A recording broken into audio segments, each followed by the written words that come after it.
தேவனுக்கு பிரியமான ஜனமே, கர்த்தரை மறந்து போனாயே, ஜெபிப்பதற்கு மறந்து போனாயே, வேதம் வாசிப்பதற்கு மறந்து போனாயே, அவருடைய அபிஷேகத்தில் நிலைநிற்பதற்கு மறந்து போனாயே.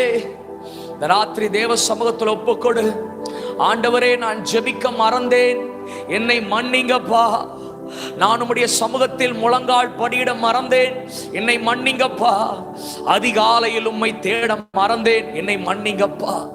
என் இரவுகளில் உம்மை துதிக்க மறந்தேன், என்னை மன்னிங்கப்பா. அந்த வார்த்தையை நான் விசுவாசிக்க மறந்தேன், என்னை மன்னிங்கப்பா என்று சொல்லி கேளுங்க.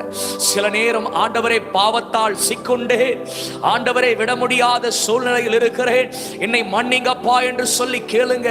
இந்த ராத்திரி கர்த்தருடைய மன்னிப்பு நிறைவாய் வெளிப்படுகிறது. கர்த்தர் உன்னை மீட்டெடுக்கிறார், கர்த்தர் உன்னை மன்னித்து விடுதலையாக்குகிறார். எத்தனை பேர் விசுவாசிக்கிறீங்க? எத்தனை பேர் நம்புறீங்க? அந்த ஆண்டவர் என்னை மன்னிக்கிற தேவன், அந்த ஆண்டவர் என்னை விடுவிக்கிற தேவன், அந்த ஆண்டவர் என்னை சூழ்ந்திருக்கிற கர்த்தர் என்று சொல்றவங்க